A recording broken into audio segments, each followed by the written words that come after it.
Service റോഡിന്റെ നിർമ്മാണം പോലും പൂർത്തിയാക്കാതെയാണ് ദേശീയപാത 66-ൽ കോഴിക്കോട് ഒളവണ്ണ പ്ലാസയിൽ ടോൾ പിരിവ് തുടരുന്നത്. സൗജന്യ യാത്ര അനുവദിക്കണം എന്ന പ്രദേശവാസികളുടെ ആവശ്യം പരിഗണിക്കാതെ 340 രൂപയുടെ പ്രതിദിന പാസ് ഏർപ്പെടുത്തി. ടോൾ പ്ലാസയിൽ വീണ്ടും പ്രതിഷേധം ആരംഭിക്കാനുള്ള തീരുമാനത്തിലാണ് ഇപ്പോൾ നാട്ടുകാർ.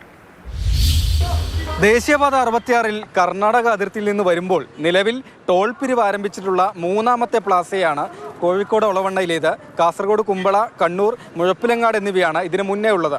ഇവിടെ ഒളവണ്ണയിൽ ടോൾ പിരിവ് തുടങ്ങുന്നതിന് മുൻപ് തന്നെ പ്രദേശവാസികൾ പ്രതിഷേധം തുടങ്ങിയൊരു സ്ഥലമാണ്.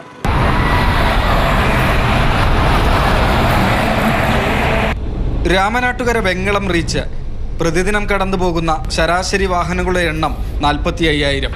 റീച്ചിൽ സർവീസ് റോഡുകളുടെ നിർമ്മാണം പോലും പൂർത്തിയാക്കാതെയാണ് യാത്രക്കാരിൽ നിന്ന് ടോൾ വാങ്ങുന്നത്.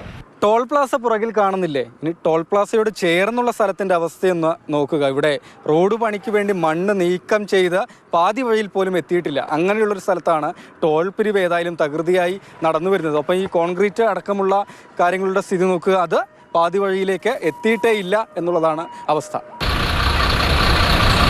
20 കിലോമീറ്റർ ചുറ്റളവിൽ താമസിക്കുന്നവർ ഒന്നുകിൽ ഓരോ യാത്രയ്ക്കും ടോൾ നൽകണം, അല്ലെങ്കിൽ മാസം 340 രൂപയുടെ പാസ് നിർബന്ധം. തൊട്ടടുത്തുള്ള ഞങ്ങൾക്ക് 13 കിലോമീറ്ററുള്ള ആൾക്കാർക്ക് ഇവിടെ സർവീസ് റോഡ് ഉണ്ടെങ്കിൽ ഞങ്ങൾക്ക് സർവീസ് റോഡിൽ കൂടെ മെഡിക്കൽ കോളേജിലേക്ക്, ബീച്ച് ആശുപത്രിയിലേക്കൊക്കെ പോകാം. ഈ എമർജൻസി ഓപ്പൺ ചെയ്തത് ഈ പ്രദേശവാസികളെ ഏറ്റവും അധികം ബുദ്ധിമുട്ട് അനുഭവിക്കുകയാണ്. കൊയിലാണ്ടിൻ്റെ അപ്പുറം വെങ്ങളം വരെ അതിനോട് ചേർന്നിട്ടാണ് ഇതിൻ്റെ പണി പൂർത്തീകരിച്ചിട്ടുള്ളൂ.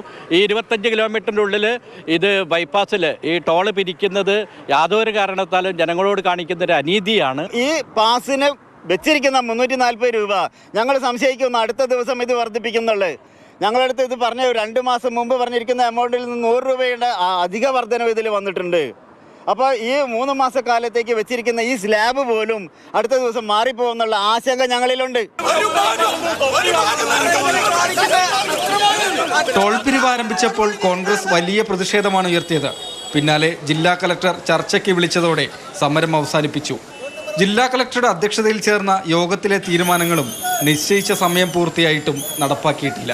ഇത് ഞങ്ങളുടെ വ്യക്തിപരമായിട്ടുള്ളൊരു കാര്യമല്ല, ഇവിടെ ചുറ്റളവിലുള്ള ആളുകളുടെ മാത്രമാണ്. അതിന് തന്നെയാണ് പ്രതിഷേധം.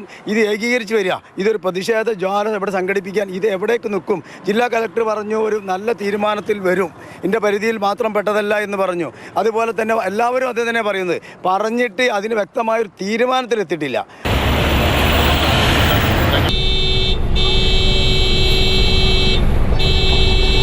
I am the user collection fee agency.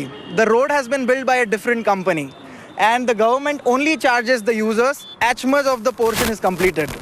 So when the entire highway is completed, the rate will increase. Initially the rate was low because the work was not done. But for incomplete work, the agency responsible is different one for that. Toll പിരിവിനെതിരെ എങ്ങും നാട്ടുകാരുടെ പ്രതിഷേധം തുടരുന്നതിനിടെ മലപ്പുറം ജില്ലയിലെ ഏക toll Plaza വെട്ടിച്ചിറയിൽ പ്രവർത്തനം തുടങ്ങാൻ സജ്ജമാകുകയാണ്. ഇവിടെ ഈ മാസം അവസാനം മുതൽ ടോൾ പിരിവ് ആരംഭിക്കാനാണ് ആലോചന. ജോം ടി കെയോടൊപ്പം രാഹുൽ KV, മാതൃഭൂമി ന്യൂസ്, കോഴിക്കോട്.